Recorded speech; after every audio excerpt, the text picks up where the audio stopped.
Às vezes, em fontes diversas, muito distantes da ciência e das fontes históricas, encontram-se afirmações de que, em tempos antigos, as pessoas viviam por várias centenas de anos. Essas declarações aparecem frequentemente na literatura popular ou em lendas antigas, e embora atualmente os cientistas não tenham provas concretas de que as pessoas realmente atingiam idades tão avançadas, é possível afirmar com segurança que em diferentes épocas históricas, a longevidade humana variava significativamente dos padrões atuais. Nesta edição, vamos falar com mais detalhes sobre quanto tempo viviam nossos antepassados antigos e representantes de outras espécies do gênero humano, bem como sobre as razões pelas quais, com o passar do tempo, a expectativa de vida mudou. Você também aprenderá como os cientistas investigam essa questão, utilizando diferentes métodos científicos e fontes de informação. Se você continuar acompanhando o nosso canal, poderá ser o primeiro a receber notícias sobre novos episódios e descobertas científicas relacionadas à história e à evolução do homem. Além disso, seus likes e comentários ajudam no desenvolvimento do nosso projeto, tornando-o mais visível para outros espectadores e contribuindo para sua divulgação nos algoritmos da plataforma. Muitos mitos sobre pessoas que viveram até idades muito avançadas podem ter surgido sob a influência de textos religiosos, entre eles, destaque para as Escrituras. A Bíblia. Nela são narradas as histórias dos primeiros humanos, Adão e Eva, e de seus descendentes, que viveram antes do grande dilúvio. A análise dos textos do Antigo Testamento mostra que a expectativa de vida média das primeiras 10 gerações, desde Adão até Noé, era de aproximadamente 850 anos. Esse é um período muito longo, que causa surpresa na pessoa moderna. Após o dilúvio, a longevidade começou a diminuir gradualmente. Dos descendentes de Noé, começando por seus filhos e até Abraão, a expectativa de vida média era de cerca de 300 anos. Depois, a cada nova geração, esse índice continuou a diminuir.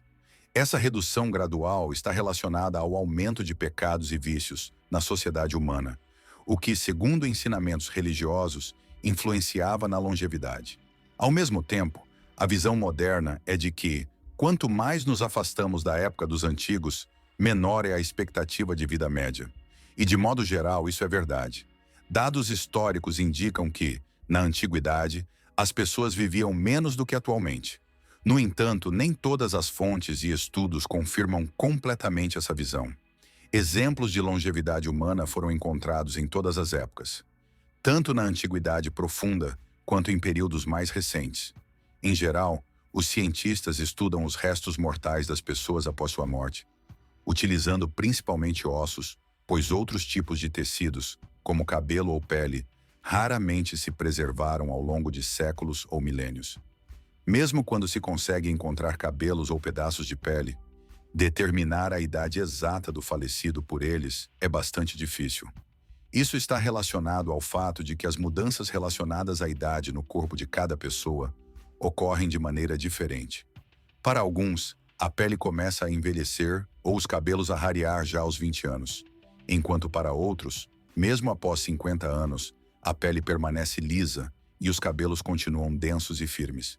Portanto, ao tentar determinar a idade das pessoas falecidas, especialmente aquelas que morreram após 40 ou 50 anos, os cientistas frequentemente cometem erros. Geralmente, eles indicam a idade mínima após a qual, segundo suas estimativas, a morte poderia ter ocorrido.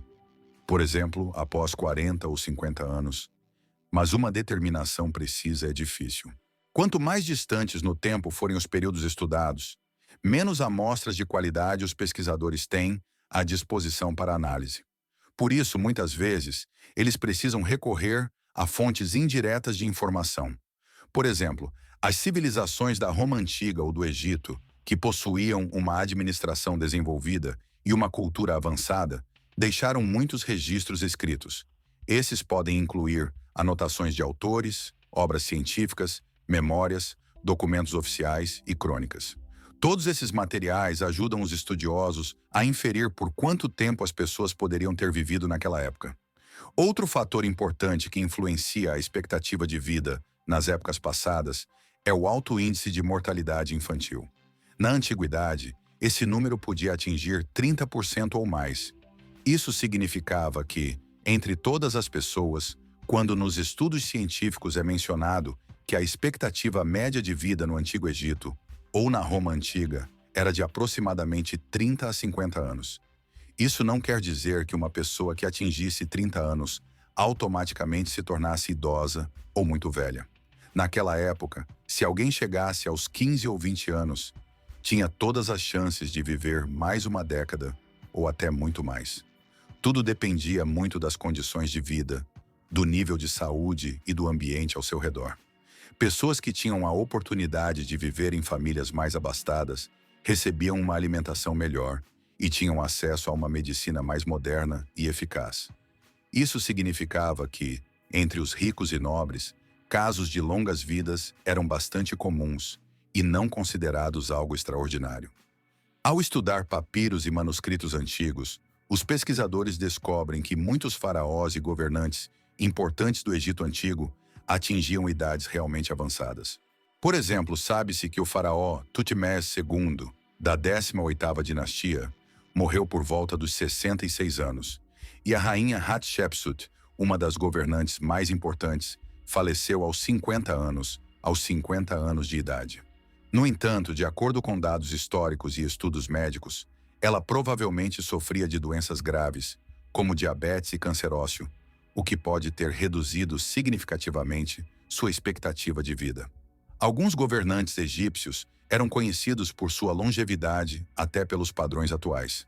Por exemplo, Ramsés II, um dos faraós mais famosos, viveu até os 90 anos, e Psamétique I governou por 54 anos, falecendo em uma idade bastante respeitável. Aliás, Psamético já havia ocupado o trono na idade adulta, o que também indica sua longa vida e estabilidade no governo.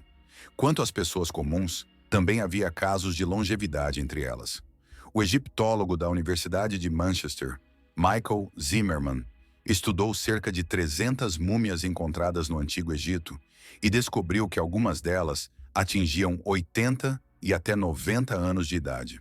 No entanto, esses longevos apresentavam doenças crônicas graves, como problemas cardíacos, diabetes e outras enfermidades típicas da velhice. A análise de algumas fontes da Grécia Antiga mostra que, em tempos de mobilização geral, homens de 18 a 60 anos eram convocados para o serviço militar. Isso indica que, mesmo com mais de 50 anos, as pessoas eram consideradas suficientemente fortes e aptas para o serviço. A expectativa de vida dos camponeses na Grécia provavelmente era um pouco menor, mas os cidadãos gregos davam grande atenção à preparação física e à saúde. Isso era especialmente verdadeiro para a nobreza e os filósofos, que cuidavam do corpo e do espírito. Muitos estudiosos e filósofos famosos alcançaram idades bastante avançadas. Por exemplo, Pitágoras, fundador da ciência matemática, morreu aos 75 anos. Hipócrates, considerado o pai da medicina moderna, viveu até 90 anos. Demócrito, famoso filósofo, e Sófocles, dramaturgo, também viveram até 90 anos. O poeta Xenofonte viveu até 95 anos, e o filósofo Górgias até 108 anos. Na Roma Antiga, a expectativa de vida média das pessoas comuns era um pouco menor do que na Grécia. No entanto, fontes históricas informam que a idade dos legionários mais experientes e preparados, os triários, ou seja, comandantes militares, era em média de 40 a 45 anos.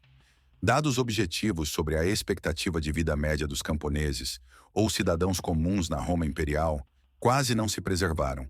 No entanto, é possível inferir as idades máximas de cidadãos mais abastados e nobres, com base nas idades a partir das quais podiam ocupar cargos públicos.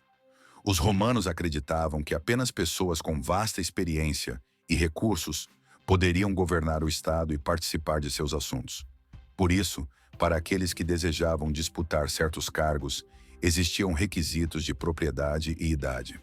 Um homem que atingisse 40 anos podia candidatar-se ao cargo de pretor, ou seja, vice-consul, responsável pelos assuntos judiciais e civis na Roma Antiga. Para se tornar cônsul, o candidato deveria ter pelo menos 42 anos de idade.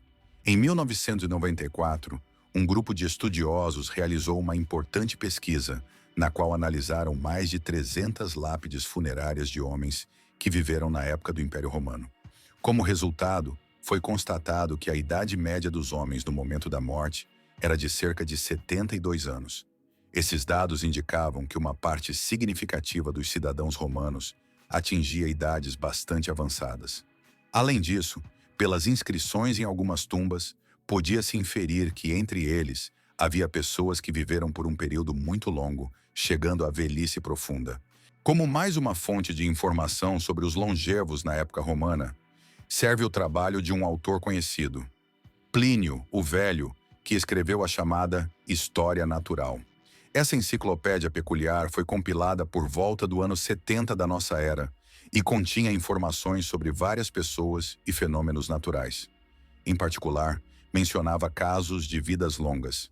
Plínio afirmou que uma conhecida dele, a esposa do político Marco Túlio Cícero, chamada Terência, viveu até os 103 anos. Ele também escreveu sobre uma mulher chamada Clódia, que era esposa do jurista Aulo Áfilo, e, segundo suas informações, viveu impressionantes 115 anos. É claro que, do ponto de vista científico, tais dados requerem cautela. Em fontes desse tipo, erros ou interpretações equivocadas podem facilmente ocorrer, especialmente na tradução. Mesmo nos dias atuais, tais imprecisões não são incomuns. Por exemplo, na época soviética, era bem conhecido o caso de um pastor das regiões montanhosas do Azerbaijão, chamado Shirali Muslimov. Segundo algumas informações, ele viveu cerca de 168 anos e, aos aproximadamente 137 anos, teria, ao que tudo indica, se tornado pai novamente. Em geral, uma vida longa naquela região não era algo incomum. Acredita-se que seus pais viveram mais de 100 anos e, recentemente, sua filha também ultrapassou essa faixa etária. No entanto, Shirali Muslimov não foi registrado no livro Guinness dos Recordes, pois não possuía uma certidão de nascimento oficial. Alguns estudiosos acreditam que sua idade pode ter sido superestimada em cerca de 50 anos. Ainda assim, mesmo assim, seu exemplo permanece como uma testemunha única de longevidade. Na Idade Média, a expectativa de vida humana dependia fortemente de diversos fatores, sendo os mais importantes as epidemias que assolavam o mundo todo. A peste, especialmente, foi devastadora, levando vidas na Europa Central e Ocidental. No entanto, entre aqueles que conseguiram evitar doenças fatais, também havia pessoas que atingiram idades bastante avançadas.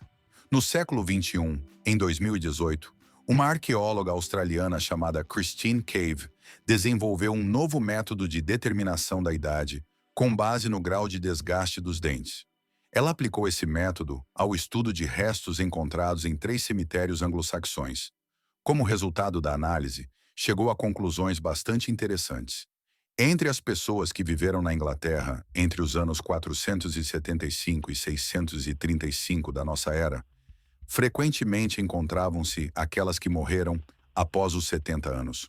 De modo geral, falar sobre estatísticas precisas da expectativa de vida média só seria possível em relação aos membros das classes nobres, já que a vida deles permanecia mais documentada em uma quantidade maior de fontes, tanto escritas quanto artísticas. Segundo essas informações, no século X, a expectativa de vida dos nobres europeus era de aproximadamente 64 anos. No mesmo período, devido à epidemia de peste, esse valor caiu para cerca de 45 anos. No entanto, após 100 anos, voltou a crescer e atingiu aproximadamente 69 anos. Como já foi mencionado, esses números foram significativamente influenciados pelo alto índice de mortalidade infantil, que ceifava muitas vidas jovens, reduzindo consideravelmente a expectativa de vida média. Ainda no século XIX, a taxa de mortalidade entre recém-nascidos, ou seja, bebês com menos de 1 ano de idade, na Europa era bastante elevada. Por exemplo, na Bélgica, ela era de cerca de 18%, ou seja, quase 1 em cada 5 bebês morria nos primeiros anos de vida. Na França, esse número atingia aproximadamente 21%, enquanto na Alemanha, era ainda maior, cerca de 23,5%. Esses dados mostravam o quão perigosa e difícil era a situação da mortalidade infantil naquela época. Somente no século XX, com o avanço da ciência, medicina e indústria, começaram a ocorrer mudanças notáveis. Graças a novos métodos de tratamento, melhorias nas condições sanitárias e aumento do padrão de vida, a mortalidade infantil começou a diminuir significativamente. Na metade do século passado, ou seja, aproximadamente nas décadas de 40 e 50 do século XX, a nível mundial, a taxa de mortalidade entre recém-nascidos era de cerca de 16,2%. Ao mesmo tempo, a expectativa de vida média das pessoas nesse período não era alta, em torno de 48 anos, em média. Isso significava que a maioria das pessoas com essa idade já era considerada bastante idosa. Já de acordo com dados do século XXI, até o ano de 2015, esses números mudaram drasticamente. A mortalidade infantil caiu para 3% e a expectativa de vida média aumentou para 73 anos. Esse salto indicava avanços significativos na medicina e na melhoria das condições de vida. Quanto às épocas mais remotas, determinar a expectativa de vida exata de nossos antepassados é uma tarefa muito complexa. Em primeiro lugar, as tradições funerárias começaram a se formar apenas na época do Paleolítico Médio, ou seja, aproximadamente entre 30.000 e 300.000 anos atrás.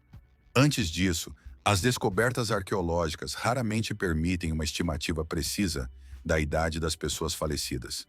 Em segundo lugar, os métodos modernos de pesquisa, que possibilitam determinar a idade biológica de alguém que morreu há muitos milhares de anos, fornecem avaliações bastante aproximadas. Essas estimativas dependem fortemente das condições de vida, clima, presença de doenças, traumas e, claro, das taxas de mortalidade infantil. Os cientistas acreditam que, entre os neandertais, australopitecos e erectus, a expectativa de vida média não ultrapassava 20 ou 23 anos. Essas pessoas antigas viviam, em média, muito pouco tempo. Os primeiros representantes do homem moderno também não diferiam muito nesse aspecto. Sua expectativa de vida raramente ultrapassava 26 anos. No Paleolítico Superior, ou seja, aproximadamente de 10 a 50 mil anos atrás, os homens viviam em média até 33 anos e as mulheres até 28. No Mesolítico, cerca de 6 a 15 mil anos atrás, os homens já viviam um pouco mais, cerca de 35 anos as mulheres, cerca de 29. No Neolítico, aproximadamente 3 a 4 mil anos antes de nossa era, a expectativa de vida média dos homens caiu para 38 anos e das mulheres, quase 30. Esses números mostram que, em diferentes épocas, a longevidade podia variar, mas, em geral, permanecia baixa. Nos períodos posteriores, a expectativa de vida começou a aumentar gradualmente, embora muito lentamente. Mas mesmo no século XV da nossa era, ou seja, no início da Idade Moderna, ela ainda era relativamente baixa pelos padrões atuais. Naquela época, os homens viviam em média cerca de 41 anos, e as mulheres, um pouco menos. Essa diferença na longevidade entre os sexos é considerada normal pelos estudiosos para aquelas condições históricas. Na maioria dos casos, as mulheres viviam um pouco menos que os homens, e esses números eram considerados normais. Períodos em que as mulheres começavam a viver mais do que os homens são muito raros e considerados anômalos. Com o desenvolvimento da sociedade, com o aumento do conhecimento científico e técnico, a situação começou a melhorar. A Revolução Industrial, ocorrida nos séculos XVIII e XIX, mudou radicalmente as leis do desenvolvimento da sociedade humana. Hoje, no mundo moderno, a expectativa de vida média dos homens chega a cerca de 73 anos, e das mulheres, graças à melhora nas condições de vida, vive-se aproximadamente 6 anos a mais, ou seja, cerca de 79 anos. Esses números mostram que, nas últimas décadas, a longevidade aumentou significativamente. Os cientistas, ao estudarem a evolução humana, chegaram à conclusão de que a duração da infância e da adolescência está diretamente relacionada à duração do período pós-reprodutivo. Quanto mais longa for a infância e a juventude, mais estendido será o período em que a pessoa já pode ter descendência, e, posteriormente, viver após o término das funções reprodutivas. Alguns especialistas até sugerem que a tendência moderna de uma maior duração da infância entre os jovens é resultado de uma nova fase do desenvolvimento da espécie humana, uma espécie de ciclo evolutivo peculiar. Atualmente, os estudiosos dividem as pessoas em dois tipos, com base na velocidade de maturação do organismo. O primeiro tipo são aqueles que amadurecem cedo e também envelhecem cedo.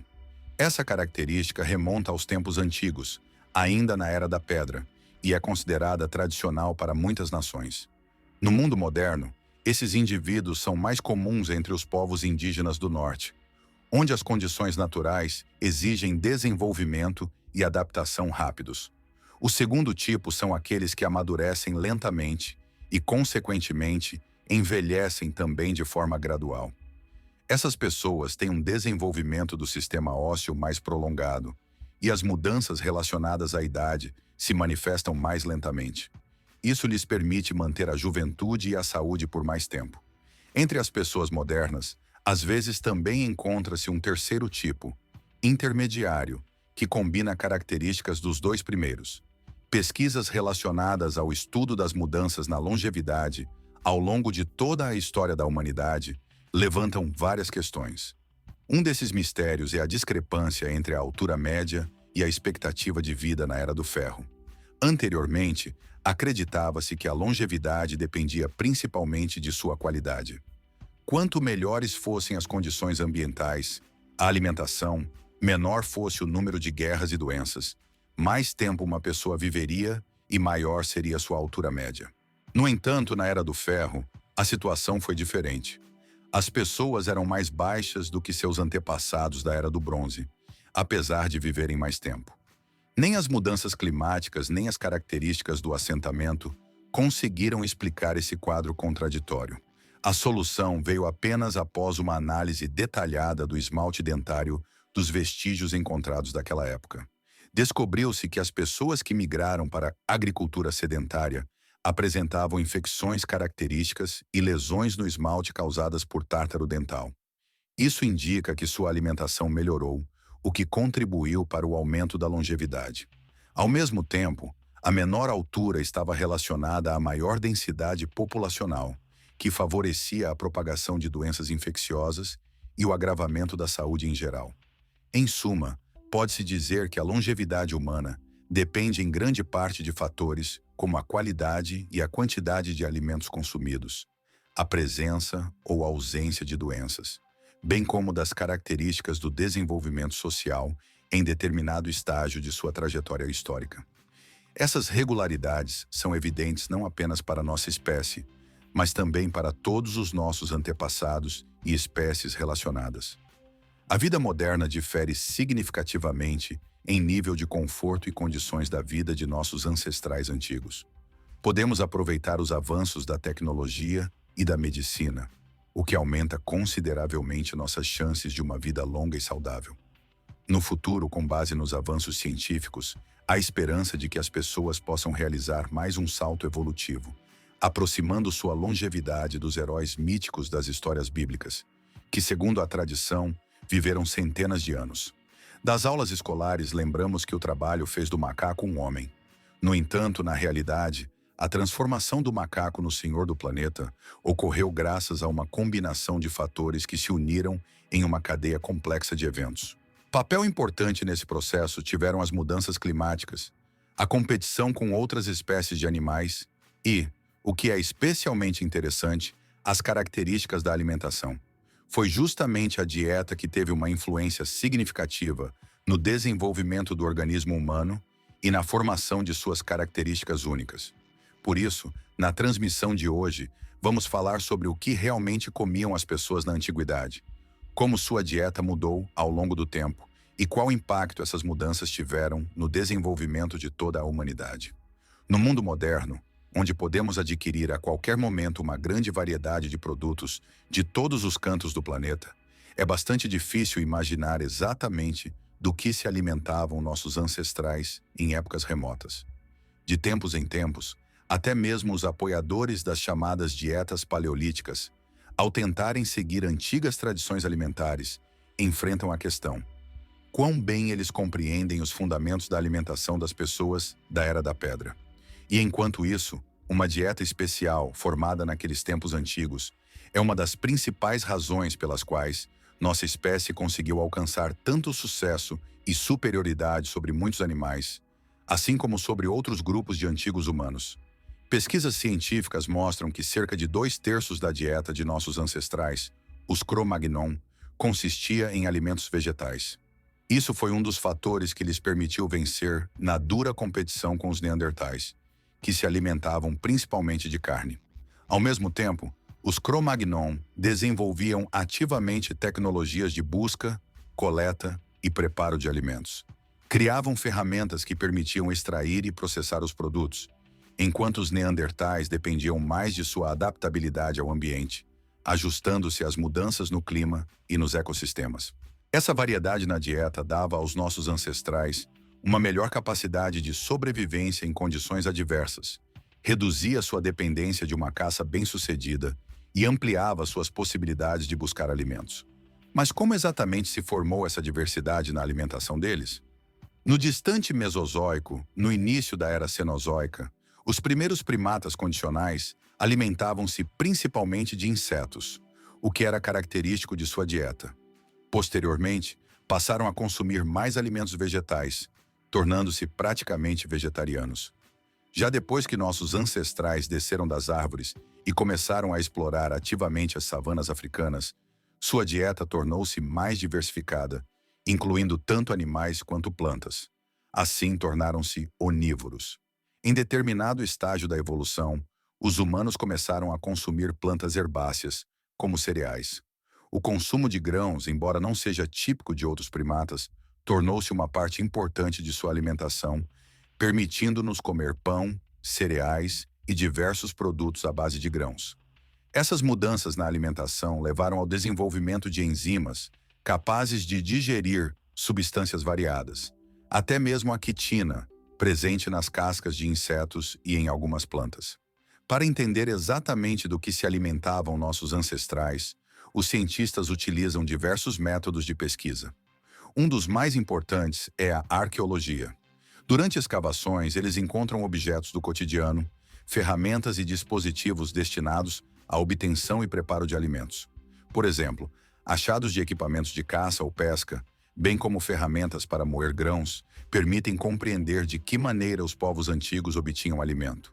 Nos acampamentos de antigas populações, frequentemente são encontradas ossadas de animais com marcas de uso de armas e ferramentas, o que ajuda a identificar quem era o alvo das caças.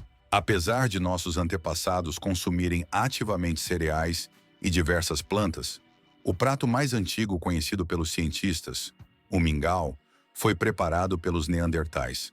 Ainda é difícil determinar se eles assavam os grãos ou os cozinhavam, e se tinham suas próprias invenções na preparação do mingau ou se aprenderam com seus concorrentes mais avançados, os Cro-Magnon. Uma ajuda enorme, embora involuntária, aos arqueólogos foi dada pelo famoso homem de gelo chamado Ötzi. Sua descoberta nos Alpes, na forma de uma múmia bem preservada, forneceu informações valiosas sobre a alimentação dos habitantes da Europa há cerca de 5.000 anos. Essas descobertas nos ajudam a entender melhor como evoluiu a cultura alimentar humana e como sua dieta mudou ao longo dos milênios. A análise do conteúdo do estômago e do intestino de antigos povos permite tirar conclusões importantes sobre como eles se alimentavam em diferentes períodos de suas vidas. Em particular, o estudo dos restos mostra que pouco antes de sua morte, um deles, conhecido como Ötzi, consumia uma variedade de raízes, farelo e carne de animais como javalis e veados. Isso indica que sua dieta era composta por produtos que ele provavelmente caçava ou recebia de outros. Há a hipótese de que ele não comia carne frita ou assada, preferindo provavelmente consumi-la na forma de embutidos preparados para levar na viagem, como carne seca ou defumada. Atualmente, produtos como o presunto ibérico, Hamon, e outras iguarias de carne defumada continuam a fazer parte da cozinha tradicional dessa região, o que demonstra a longa popularidade desses métodos de preparo. Um dos métodos mais confiáveis para estudar a alimentação de nossos ancestrais é a análise dos dentes de indivíduos de diferentes espécies humanas, que viveram em diversas épocas e regiões do mundo. É muito importante que os dentes são partes do corpo humano que se preservam bem nos vestígios arqueológicos. E por isso, os cientistas conseguem obter informações valiosas sobre a dieta antiga. Os dentes de animais, incluindo primatas, são adaptados a tipos específicos de alimentação e sua forma e tamanho permitem determinar o que eles comiam. Por exemplo, primatas que se alimentam principalmente de frutas geralmente possuem dentes escassos e lisos, facilitando a mastigação de alimentos macios e suculentos. Já se a dieta era composta principalmente por nozes e sementes, os dentes frequentemente apresentam lascas e arranhões, marcas de processamento intenso de alimentos duros. Os métodos modernos de análise permitem determinar com bastante precisão quais alimentos poderiam fazer parte da dieta humana, com base nos resíduos preservados entre os dentes. Assim, estudando tecidos e ossos, é possível identificar quais substâncias se acumulavam com mais frequência no organismo. Por exemplo, se nos tecidos ósseos é encontrada uma grande quantidade de vanádio, isso indica que a pessoa consumia principalmente leguminosas, ricas nesse elemento. E com o consumo constante de carne, há um acúmulo de elementos como o zinco. Esse metal é especialmente bem preservado nos restos, e seu conteúdo elevado em achados arqueológicos aponta para uma dieta rica em carne, característica, por exemplo, dos restos de neandertais. Esses exames frequentemente revelam fatos surpreendentes sobre a vida de nossos ancestrais e seus hábitos alimentares. Por exemplo, em um assentamento localizado às margens do rio Nestonice, na Chechênia, foram encontrados restos de pelo menos 3 indivíduos, representantes de espécies humanas antigas. Um deles chamou atenção especialmente, pois graças a uma análise isotópica de seu fêmur, os cientistas puderam determinar que ele passou a maior parte de sua vida seguindo uma dieta marítima. Isso é muito interessante porque na época, no final do período glacial, naquela região não havia mares. Predominavam geleiras, montanhas e outros obstáculos naturais. Portanto, esse indivíduo, apesar das condições adversas, conseguiu de alguma forma acessar recursos marinhos, atravessando praticamente toda a Europa daquele tempo. Sua jornada abrangia uma vasta área e ele provavelmente se deslocava do mar até o interior do continente, buscando alimento em diversos locais. Também foram descobertos restos na América do Sul que despertaram atenção especial dos pesquisadores. Trata-se dos chamados australopitecos tardios, do gênero Homo, que viviam naquela região. O que é interessante é que esses povos antigos comiam não apenas plantas e carne, mas também casca de árvores.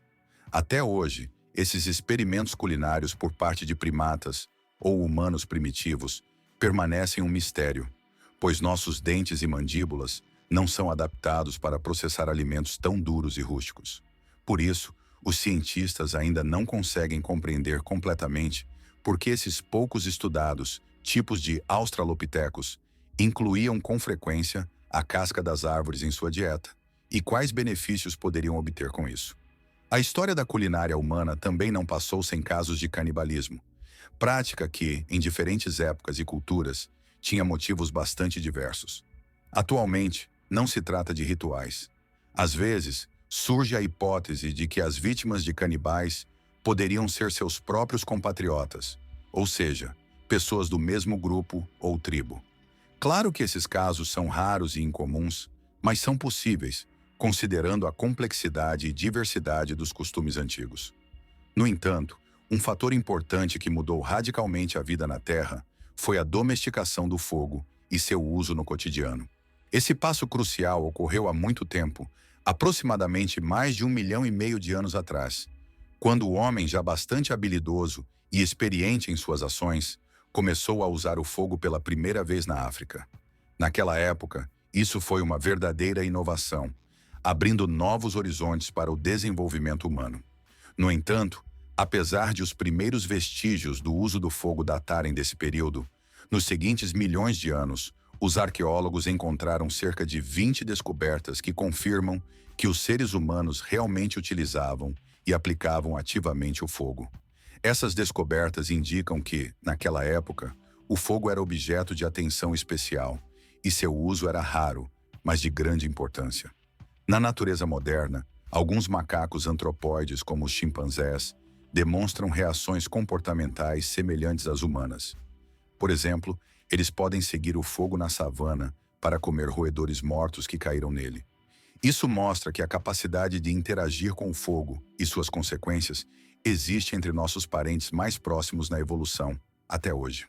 O uso real e constante do fogo na vida cotidiana começou aproximadamente há 35 a 40 mil anos.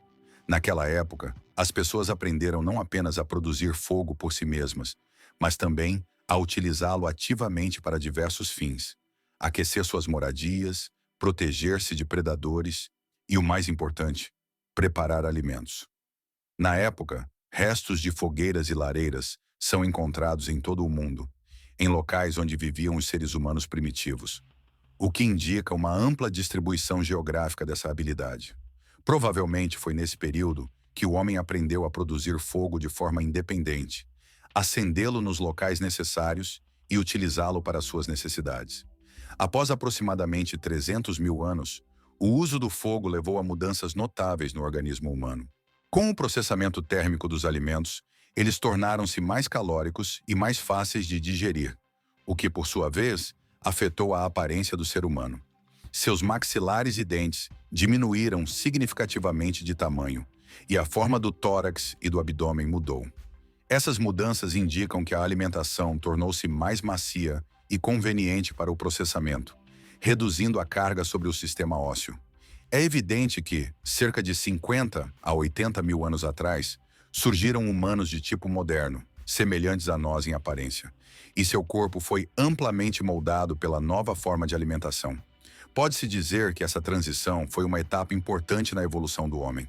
Atualmente, embora não pensemos nisso de forma tão explícita, nossos corpos continuam a refletir, em grande medida, o legado de épocas antigas. Não é de se descartar que o futuro do ser humano também possa depender da invenção de refrigeradores. Hoje, a maioria das pessoas no planeta tem a possibilidade de armazenar alimentos em geladeiras e freezers, o que permite ampliar significativamente a variedade e a durabilidade dos alimentos. No passado, as pessoas utilizavam diferentes métodos de conservação, armazenavam alimentos em porões, usavam gelo, enterravam excedentes no solo do permafrost ou os secavam. No entanto, a possibilidade de ter uma geladeira em casa, onde se podem conservar diversos alimentos por longos períodos, surgiu há cerca de 150 anos. Ainda é difícil dizer se essas inovações tecnológicas terão um impacto duradouro na saúde e na evolução humana. Antigamente, as pessoas, para evitar a deterioração dos alimentos, tentavam consumir tudo o que pudesse estragar rapidamente. Era um instinto natural de sobrevivência, pois alimentos frescos eram a fonte de vida e energia. Hoje, esse instinto ainda é muito forte em nós. Ele se manifesta, por exemplo, na tendência ao excesso de comida e à obesidade em muitas pessoas ao redor do mundo. A disponibilidade de uma variedade de alimentos, bem como a redução significativa das atividades físicas no cotidiano, levaram ao aumento notável na altura média da população. Agora, a maioria das pessoas não precisa trabalhar na lavoura ou realizar tarefas físicas pesadas de geração em geração. Esse fenômeno é especialmente evidente na influência da mudança para uma dieta baseada em carne, que teve um impacto enorme no desenvolvimento do cérebro humano e de suas capacidades.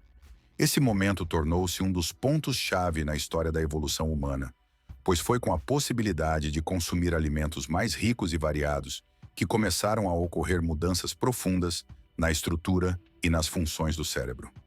Um evento particularmente importante foi quando nossos antepassados aprenderam a cozinhar os alimentos com fogo.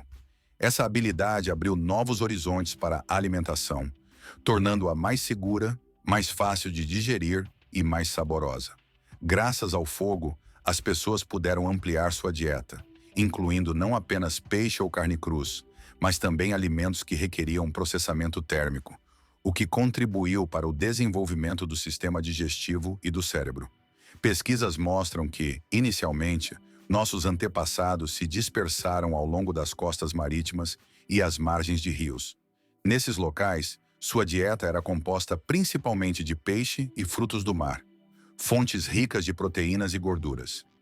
Esses alimentos desempenharam um papel fundamental na nutrição, fornecendo energia para o desenvolvimento do corpo e do cérebro. No entanto, devido aos antigos períodos glaciares, grandes áreas de terra e corpos d'água atuais ficaram submersos. Isso dificultou o estudo do modo de vida e da alimentação dos povos antigos, pois muitos de seus locais habituais de habitação foram inundados. Ainda assim, pode-se afirmar com segurança que rios e mares ofereciam aos povos antigos uma enorme variedade de recursos naturais, desde algas e moluscos até aves aquáticas e mamíferos marinhos. Por exemplo, há 300 anos, as ostras eram amplamente distribuídas e eram consideradas mais uma comida para as classes mais pobres do que um alimento de luxo. Eram um produto acessível e barato, fácil de coletar nas regiões costeiras. Com a expansão para o interior do continente, nossos antepassados continuaram a aprimorar sua dieta, tornando-a cada vez mais diversificada e nutritiva. Diferentemente dos caçadores-pescadores, como os neandertais, nossos antepassados não se limitavam apenas a peixe e carne. Começaram a incluir na alimentação raízes, frutas e diversos produtos vegetais, o que tornou sua dieta mais equilibrada e resistente às mudanças ambientais. Mas além dos alimentos, existia uma categoria especial de produtos que servia não apenas para a alimentação. Refere-se às bebidas que possuíam efeito intoxicante e alterador da consciência. Nesse contexto, há uma hipótese que ainda não foi completamente confirmada pela ciência, de que os povos começaram a cultivar os gramíneas selvagens não para fazer pão, mas para produzir bebidas que causassem intoxicação. Por exemplo, a cerveja. A mais antiga evidência do consumo de álcool pela civilização humana data do período paleolítico. As primeiras tentativas de fazer cerveja remontam ao final desse período, e provavelmente nossos antepassados experimentaram pela primeira vez o estado de intoxicação graças a frutas, bagas ou mel fermentados. Naquela época, isso era mais uma ocorrência rara do que uma prática diária, e tais bebidas estavam mais associadas a rituais místicos ou espirituais do que a refeições comuns. Com o tempo, as bebidas alcoólicas entraram na cultura de diversos povos, espalhando-se pelo mundo junto com migrações e rotas comerciais. A primeira cerveja foi produzida no Oriente Médio, e suas receitas se difundiram para o Egito e outros países da região. Durante a época das grandes migrações, os antigos celtas e germânicos levaram-na para as regiões centrais e do norte da Europa. De modo geral, as pessoas compartilharam rapidamente com os outros novos tipos de alimentos, expandindo sua dieta e melhorando a qualidade da alimentação.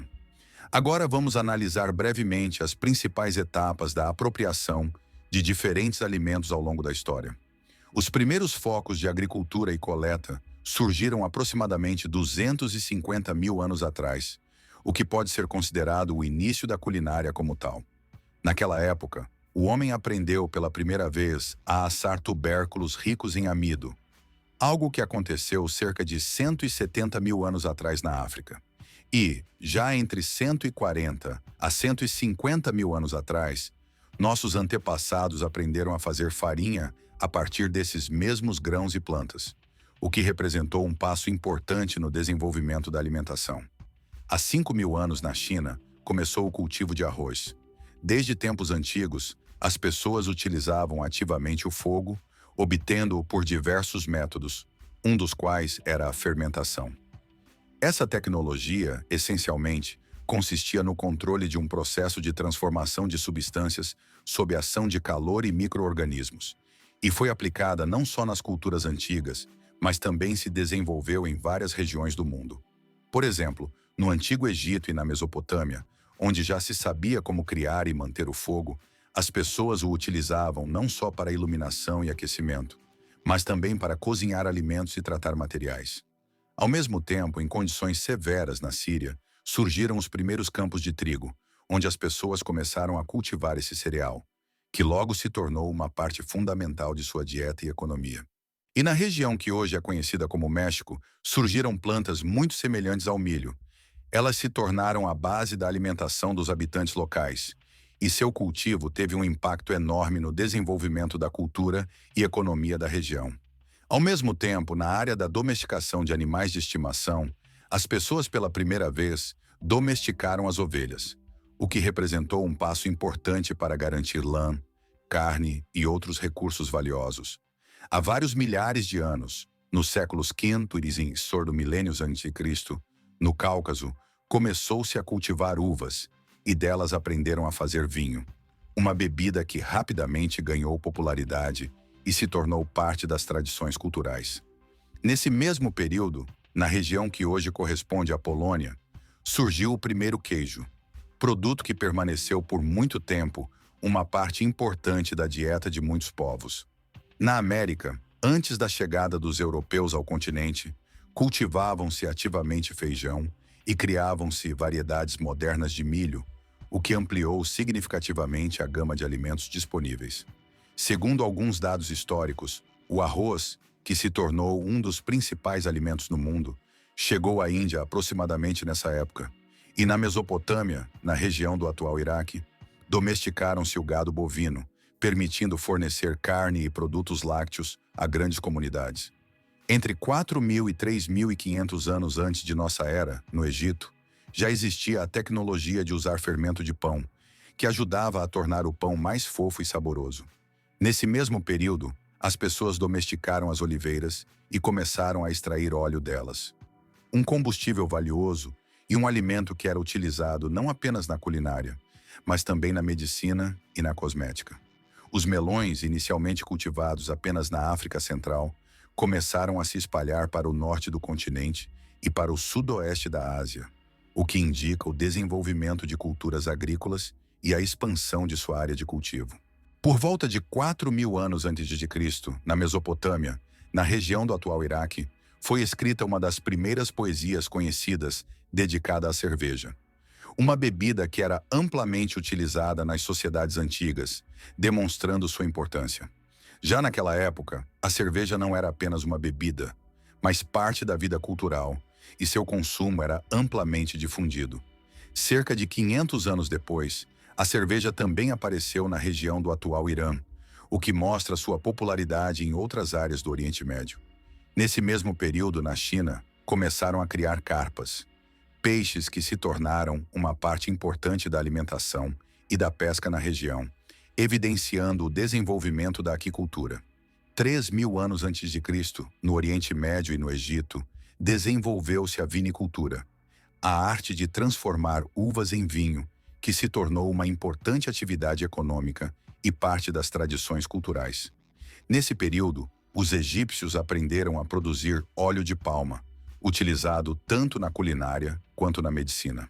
Na América do Norte, começou-se a cultivar girassóis, plantas que, com o tempo, tornaram-se uma importante fonte de óleo e sementes. Ao mesmo tempo, os celtas e os germânicos introduziram na Europa do Norte a cerveja, que se tornou uma bebida popular entre os povos dessa região.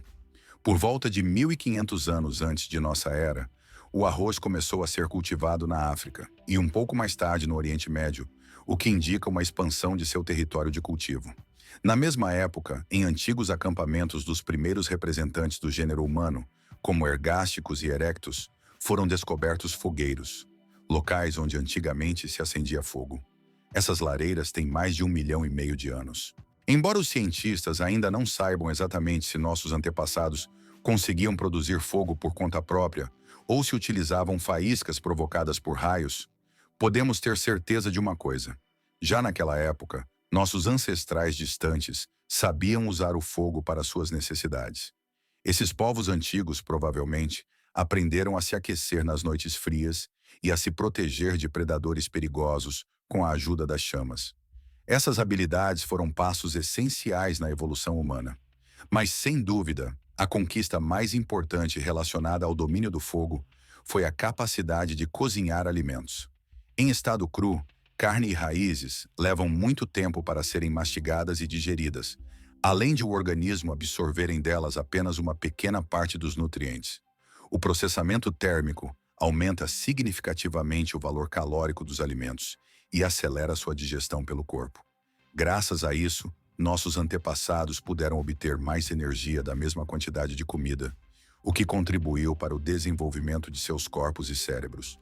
Como resultado, mantendo o mesmo tamanho de crânio, o volume do cérebro humano aumentou gradualmente, pois agora podia acomodar mais células neurais. Essa mudança importante abriu novas possibilidades para a evolução humana, já que o desenvolvimento do cérebro exige uma grande quantidade de nutrientes. No entanto, o aumento do volume cerebral também criou um novo problema. A cabeça dos seres humanos modernos fica maior ainda na fase intrauterina. Como consequência, o desenvolvimento do crânio do embrião tornou-se mais complexo e durante o parto surgiram dificuldades relacionadas à passagem pelo canal de parto. Isso significou que nossos antepassados precisaram da ajuda de outros membros do grupo. Passaram a necessitar de cuidados e apoio ao nascer. Por outro lado, esse fato levou ao fortalecimento da vida social entre os seres humanos. A interação dentro da comunidade se intensificou, pois ajudar e cuidar dos recém-nascidos exigia ações coordenadas e esforços conjuntos. Pode-se supor que os primeiros pratos preparados com fogo foram, provavelmente, tubérculos e raízes de plantas assados na brasa. Esses alimentos capazes de sobreviver a incêndios em florestas e savanas eram uma fonte natural de alimento para nossos antepassados. Até mesmo corpos de animais carbonizados, mortos por incêndios, podiam se tornar presas humanas. Eles podiam ser encontrados, desossados e consumidos. Mas era muito mais fácil escavar raízes e tubérculos do solo, pois isso exigia menos esforço e era mais seguro. Por isso, a primeira ferramenta conhecida na história da humanidade, o pedaço de pau pontiagudo, era uma vara longa, queimada em uma extremidade para facilitar a perfuração e a escavação de raízes e pequenos animais. Ao descobrir que algumas plantas ficavam mais macias e nutritivas após o contato com o fogo, os povos antigos começaram a colocá-las intencionalmente na chama para preparar alimentos saborosos e nutritivos. Eles também começaram a domesticar o fogo para cozinhar a caça obtida na caça, carne e caça. Graças a isso, o ser humano passou a ter mais energia e força para se deslocar, caçar e desenvolver novas habilidades. Alguns estudiosos acreditam que a conquista do fogo pode ter sido um fator importante no desenvolvimento da fala entre nossos antepassados. À noite, quando escurecia, todos os grupos tribais se reuniam ao redor de uma fogueira comum. As chamas não apenas aqueciam e protegiam contra perigos, mas também criavam uma atmosfera de confiança e aconchego. Nesse momento, as pessoas preparavam e compartilhavam alimentos, fortalecendo os laços dentro da comunidade. Nesses momentos, surgia uma cultura comum e uma necessidade de comunicação. Observe o ser humano moderno. Ele, assim como seu ancestral distante, gosta de se reunir à mesa, compartilhar comida e conversar. Lembre-se de como é agradável e acolhedor reunir-se com amigos ao redor de uma fogueira, de uma lareira ou de uma fogueira ao ar livre. Provavelmente nossos ancestrais também se sentiam assim nesses momentos, em volta de pessoas próximas, aquecidos pelo fogo. Esse ritual, desde os tempos antigos, passaram-se muitos milhares de anos, e nesse período, o ser humano desenvolveu inúmeras habilidades e conhecimentos que o ajudaram a sobreviver e evoluir. Uma das primeiras e mais importantes habilidades foi aprender a prender uma pedra afiada a uma vara longa. Essa técnica simples à primeira vista marcou o início de uma era na história da humanidade. Graças a ela, o homem conseguiu criar as primeiras ferramentas de trabalho que facilitaram bastante a vida e ampliaram as possibilidades na caça, na defesa e na manipulação do mundo ao seu redor. Aos poucos, as pessoas aprenderam não apenas a encontrar e usar materiais naturais, mas também a conservar o fogo, uma das conquistas mais valiosas de sua história. A habilidade de manter e acender o fogo tornou-se uma condição essencial para a sobrevivência de todas as espécies humanas que habitaram o planeta. Esse fogo ajudava não só a aquecer nos rigorosos períodos de inverno da era glacial, mas também a cozinhar alimentos, assustar animais selvagens, proteger suas casas e criar novas ferramentas. Em última análise, Foi justamente a capacidade de controlar o fogo que se tornou um dos fatores-chave que permitiram aos seres humanos sobreviverem às condições mais difíceis. Não é por acaso que cada povo do mundo possui suas próprias lendas e mitos que contam como o fogo foi destinado aos humanos. Assim, por exemplo, entre os antigos povos dos povos indígenas do norte da América, os povos apaches, existe uma lenda de que o fogo foi trazido por Ilchu, um deus astuto que o roubou de um ancião que o guardava por muito tempo. Nas lendas dos Cherokee, há uma história sobre uma aranha aquática que foi a primeira a ensinar as pessoas a obter e usar o fogo. E os aborígenes australianos possuem um mito sobre o rato d'água, que foi o primeiro a produzir fogo com seus dentes, criando faíscas ao riscar pedra e madeira. Essas histórias mostram o quão importante e sagrado era o fogo para diferentes povos. Em algumas culturas, como a eslava, chinesa, nórdica ou entre os indígenas brasileiros, o fogo é um presente dos deuses ou heróis que o trouxeram aos homens. No entanto, a mais famosa e amplamente conhecida de todas é a lenda grega antiga de Prometeu. Nesse mito, conta-se que o titã Prometeu roubou o fogo do ferreiro deus Hefesto e o entregou aos humanos, desobedecendo ao decreto do Deus Supremo Zeus. Por esse ato, ele foi severamente punido. Foi acorrentado a uma rocha, e todos os dias um águia vinha e comia seu fígado, que à noite crescia novamente. Essa ação de martírio, no entanto, foi de grande importância para a humanidade. Com o fogo, as pessoas aprenderam a aquecer-se, cozinhar alimentos, proteger-se dos inimigos e desenvolver seus conhecimentos.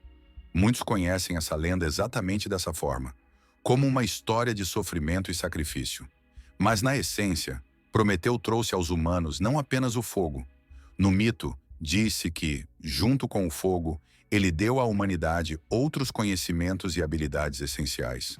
Assim, segundo as antigas tradições gregas, ele introduziu no mundo a arte, a leitura e a escrita, a agricultura e a metalurgia.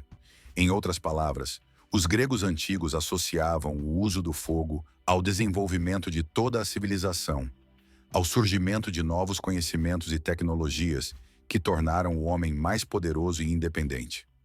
Nisso se encontra um significado profundo. Foi graças ao fogo e à capacidade de usá-lo que o ser humano conseguiu atingir um novo nível de evolução. Toda a nossa civilização, com sua ciência, arte e tecnologia, baseou-se em grande medida na habilidade de controlar o fogo. Sem essa descoberta importante, é improvável que a humanidade tivesse alcançado tais alturas. Há cerca de 20 mil anos, os seres humanos já usavam o fogo para aquecer-se, cozinhar alimentos e assustar animais selvagens. Essas habilidades eram essenciais para a sobrevivência na vida primitiva. Mas aproximadamente 12 mil anos atrás, após mais uma retirada das geleiras, o homem começou a passar de uma simples coleta para formas mais complexas de atividade econômica. Ele passou a criar gado e cultivar a terra, e o sucesso dessa nova fase dependia em grande parte do uso do fogo. No processo de desenvolvimento da agricultura e da criação de animais, o fogo foi fundamental. Para as pessoas daquelas épocas remotas, as armas que usavam pareciam bastante simples e despretensiosas, especialmente se comparadas às de hoje. No entanto, para aquele tempo, esses objetos tinham um valor enorme e serviam como símbolo de status e riqueza do seu possuidor. Quanto mais refinada e cara fosse a arma, maior era a posição do indivíduo na sociedade. Naquelas épocas, uma parte importante do comércio envolvia as rotas por onde se transportavam metais, cobre, estanho e outros recursos essenciais. Ao longo dessas rotas, surgiram novos caminhos comerciais, juntamente com cidades e até mesmo estados inteiros. Pessoas que controlavam as minas começavam a acumular rapidamente riquezas e a expandir sua influência, tornando-se cada vez mais poderosas e prósperas. Não devemos esquecer que, já naquela época, a humanidade começou a usar ativamente os metais preciosos. O ouro e a prata, apesar de serem menos duráveis em comparação com o bronze, possuíam várias qualidades únicas. Eram mais fáceis de fundir, tinham um brilho atraente que chamava a atenção e resistiam à ação destrutiva do tempo, a corrosão. Essas propriedades fizeram do ouro e da prata meios de troca universais e matérias-primas valiosas para a fabricação de joias e objetos de luxo, que permanecem populares até hoje. No final do segundo milênio antes de nossa era, o bronze foi substituído por diferentes tipos de aço. Essas ligas, baseadas no ferro, não eram mais produzidas em fornos de fundição antigos, mas criadas por meio de laminação, um processo no qual o metal era aquecido a altas temperaturas e moldado manualmente na forma desejada. Para isso, nos fornos de ferreiro, já não se usava madeira, mas carvão, um combustível mais eficiente que atingia temperaturas mais altas. Com o surgimento de ferramentas, armas e armaduras de aço, a humanidade determinou por séculos os rumos de seu desenvolvimento. O aço tornou-se o material mais importante para a fabricação de armamentos, estruturas de construção e objetos do cotidiano. Após a invenção, na metade do século XIX, da tecnologia de fabricação industrial de aço, ele passou a ser produzido em massa e tornou-se a base para a fabricação de uma grande variedade de produtos. Esse foi um marco importante no desenvolvimento da civilização humana. Outro elemento fundamental nesse processo foi o uso do carvão. Inicialmente, utilizava-se carvão vegetal e, posteriormente, carvão mineral, que se tornou a principal fonte de energia por vários milênios. Até hoje, seu consumo permanece elevado, pois continua desempenhando papel importante na matriz energética. Mas para usar o carvão e outros combustíveis, era necessário ter fogo. Foi ele que permitiu liberar uma quantidade enorme de calor, muito maior do que a madeira simples poderia fornecer. Posteriormente, o carvão deixou de servir apenas para aquecer casas e alimentar fornos de ferreiro. Com a invenção da caldeira a vapor, surgiram novas possibilidades. O carvão em combustão passou a ser fonte de energia para mover motores a vapor. Graças a isso, a humanidade pôde se deslocar rapidamente pelo planeta, por ferrovias e rotas marítimas. Locomotivas e navios a vapor mudaram a velocidade de deslocamento e ampliaram os horizontes do possível. Depois, nos novos meios de transporte, começou a usar-se não apenas carvão, mas também combustíveis líquidos ou gasosos, o que abriu caminho para a conquista do céu e até do espaço. No entanto, o fogo não é apenas uma força criadora. Toda a história da humanidade mostra que ele permaneceu tanto uma força selvagem quanto destrutiva. Nem sempre as pessoas conseguiam controlar totalmente sua natureza indomável. No início de sua existência, o homem utilizava ativamente incêndios naturais para limpar a terra, combater pragas ou simplesmente se aquecer. Mas ele também se tornou vítima de forças de fogo que, de repente, engoliam suas casas e terras. Naquela época, o principal material de construção era a madeira. Com ela eram erguidos casas, construções agrícolas e até cidades inteiras. Na Idade Média, cidades como Londres, Paris ou Moscou eram muito densamente povoadas e a maioria dos edifícios era de madeira. Na ausência de um sistema organizado e moderno de combate a incêndios, essas cidades frequentemente ficavam à beira da destruição total. Um exemplo marcante foi o Grande Incêndio de Londres, que começou em 2 de setembro de 1666. Este evento está bem documentado na história. Talvez a causa mais evidente do terrível incêndio que ocorreu na cidade seja uma das que caiu ao chão e provocou o fogo. Naquela área da cidade, os edifícios estavam muito próximos uns dos outros, praticamente encostados, o que criava o perigo de rápida propagação das chamas. A família Fahrenner, ao perceber o perigo, conseguiu rapidamente sair de sua casa pela janela do segundo andar. Foi a única salvação para eles, pois o fogo já começava a se espalhar pelas ruas. No entanto, infelizmente, a empregada deles não conseguiu escapar das chamas e foi a primeira a morrer nesse terrível incêndio, tornando-se vítima da força do fogo. Os moradores locais, ao saberem do ocorrido, imediatamente começaram a salvar seus bens. Muitos tentaram apagar o fogo com esforço próprio, usando todos os recursos disponíveis. Transportavam água, jogando-a sobre as chamas, tentando impedir sua propagação. Mas a densidade das construções, típica daquela área, e o verão seco que deixou o ar especialmente árido, dificultaram bastante o trabalho deles. Como resultado, todas as tentativas foram em vão, e o incêndio continuou a devastar tudo ao seu caminho. O Lorde Prefeito de Londres chegou ao local, a pessoa responsável pela administração da cidade e sua segurança. Ele hesitou por um longo tempo em ordenar a destruição dos edifícios que estavam na trajetória do fogo, pois entendia que isso poderia causar ainda mais destruição. Temia que tais medidas agravassem a situação ou provocassem insatisfação entre os habitantes. Mas quando os soldados da Guarda Real, liderados pelo irmão do rei, chegaram ao local, a situação já se tornara tão perigosa e sem saída que ficou claro. Era preciso agir imediatamente. O tempo passava e o incêndio se espalhava cada vez mais por toda a cidade. Em breve, por toda Londres começaram a surgir os chamados tornados de fogo.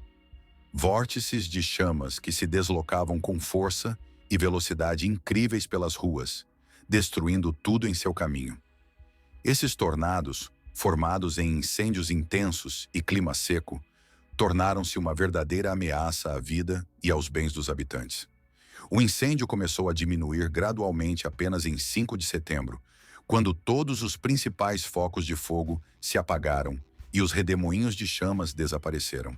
Como resultado dessa terrível calamidade, foram destruídos mais de 13.500 edifícios, entre os quais muitas igrejas sofreram especialmente. 87 delas foram completamente destruídas. O fogo não poupou nem mesmo as construções de pedra mais resistentes e imponentes. Entre elas estava a famosa Catedral de São Paulo, que foi praticamente destruída. Depois que as cinzas e as chamas se acalmaram e a cidade ficou em ruínas, foi necessário praticamente reconstruir a capital da Inglaterra do zero. A crise na construção e a necessidade de recuperação levaram a que a maioria dos edifícios, ruas e infraestrutura fossem erguidos novamente do começo. Mas desta vez, as pessoas tiveram a oportunidade de planejar tudo de forma mais racional para evitar catástrofes semelhantes. Começaram a pensar com mais cuidado na disposição das ruas, a fim de garantir acesso livre para os bombeiros e evitar construções densas demais que dificultariam o combate ao fogo. Além disso, a partir desse momento, Londres passou a contar com serviços públicos responsáveis pela segurança contra incêndios. Essas organizações criaram a base para os sistemas modernos de proteção contra incêndios, que hoje ajudam a responder rapidamente aos incêndios e a minimizar seus efeitos. As inovações introduzidas após essa tragédia serviram de alicerce para o planejamento urbano e a construção atuais, tornando as cidades mais seguras e preparadas para possíveis incêndios. Graças ao poder destrutivo do fogo, a aparência moderna das cidades construídas após esse período adquiriu uma forma única e reconhecível, moldada não apenas pela arquitetura, mas também pelas lições aprendidas com o passado. No entanto, o fogo não é apenas destruidor. Ele também tem outro lado, que se manifestou na história da humanidade muito antes. No século VI, na China distante, foi inventada uma mistura especial capaz de liberar uma enorme quantidade de energia durante a queima. Este foi o primeiro passo para a criação da pólvora, uma substância que, posteriormente, mudaria tudo. Um dos que sonhavam há muito tempo em conquistar o céu e novos horizontes era o inventor americano chamado Robert Goddard. Em 1926, ele realizou seu primeiro experimento, lançando ao céu um pequeno foguete que funcionava com combustível líquido. Esse foguete era bem pequeno. Podia atingir apenas 12 metros de altura. Apesar dessa altura modesta, foi um passo importante que mostrou que o homem era capaz de criar e lançar veículos espaciais. Goddard não parou por aí. Ele continuou aprimorando seus projetos, realizando novos experimentos e melhorando as construções. Aos 42 anos, ele e seus alunos já haviam construído e lançado 35 modelos de foguetes, cada um mais complexo e confiável que o anterior. A cada novo lançamento, o inventor se aproximava do seu sonho mais desejado: enviar um homem ao espaço. Seus trabalhos estabeleceram a base para todas as conquistas posteriores no campo da engenharia de foguetes, tornando-se uma etapa importante no caminho para os voos interestelares. Mas, junto com os sonhos de explorar o espaço, surgiam também ideias completamente diferentes. Enquanto alguns sonhavam com viagens às estrelas, outros viam os foguetes como armas. Na Alemanha nazista, por exemplo, eram realizadas pesquisas para criar foguetes capazes de destruir inimigos a grandes distâncias. Como resultado desses desenvolvimentos, surgiu um famoso e extremamente perigoso modelo de arma, o foguete Falminus II. Felizmente, até o final da Segunda Guerra Mundial, esse foguete ainda não tinha sido utilizado em toda a sua capacidade destrutiva, e a humanidade conseguiu evitar mais uma terrível catástrofe. Após o fim da guerra, os países ocidentais rapidamente passaram a controlar os talentosos cientistas que trabalhavam nessa arma, oferecendo-lhes todas as condições para continuar suas pesquisas. Como resultado, foi nos Estados Unidos e na União Soviética que começaram os trabalhos ativos na área de tecnologia de foguetes. Na União Soviética, realizou-se o sonho de Robert Goddard, enviar um homem ao espaço. No entanto, tanto no Zelyony quanto na URSS, o desenvolvimento da tecnologia de foguetes alcançou grandes avanços, e hoje foguetes de combustível líquido, expulsando jatos de fogo brilhantes, enviam ao espaço satélites, robôs exploradores e, às vezes, pessoas. Mas apesar de todas essas conquistas, o fogo, essa força poderosa da natureza, continua sendo uma força complexa e imprevisível para o ser humano. Ele permanece indomável e perigoso. O fogo ainda é capaz de matar e destruir. Acende a pólvora em projéteis, lança motores de mísseis balísticos e tanques. Esse elemento tornou-se, para a humanidade, ao mesmo tempo uma garantia de seu desenvolvimento e uma fonte de perigo. Ele nos ajuda a alcançar novas alturas, explorar novos mundos, criar tecnologias e construir o futuro, mas ao mesmo tempo pode destruir completamente nossa casa, arruinar tudo o que foi criado pelas gerações anteriores. Hoje, para a grande maioria das pessoas no planeta, a obtenção de alimentos resume-se a uma ida ao supermercado mais próximo, onde podem adquirir tudo o que é necessário.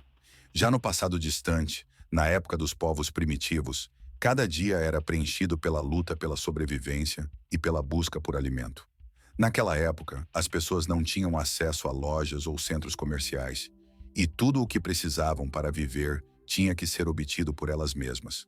Quando ainda não existiam tecnologias avançadas, as pessoas usavam pedras simples e paus como ferramentas de caça e coleta.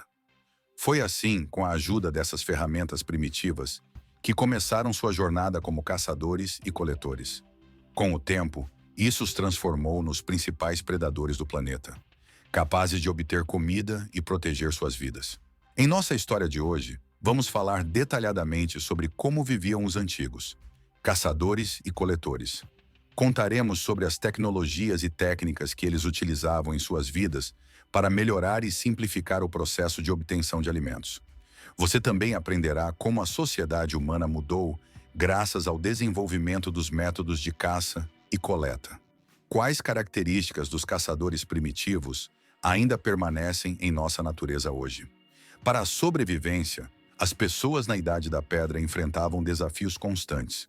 Naqueles tempos remotos, a caça era uma atividade muito simples e primitiva, que mais se assemelhava às primeiras tentativas do homem de interagir com a natureza ao seu redor do que a uma atividade de caça propriamente dita. Naquela época, os primeiros seres humanos provavelmente usavam instrumentos simples para capturar aves, golpeando-as com pedras ou paus, ou às vezes apenas tentando perseguir pequenos animais para obter alimento. Pode-se supor que eles conseguiam afastar de suas possíveis presas pequenos predadores, como raposas ou chacais, ou até mesmo se alimentavam de carniça se não houvesse outras opções. Sem ferramentas ou armas desenvolvidas, para não morrer de fome, era necessário que o homem se deslocasse constantemente de um lugar a outro. Permanecer por muito tempo em um mesmo local aumentava o risco de ser vítima de predadores mais fortes e rápidos, além de esgotar completamente os recursos alimentares disponíveis, frutos, raízes e pequenos animais que poderiam habitar a região.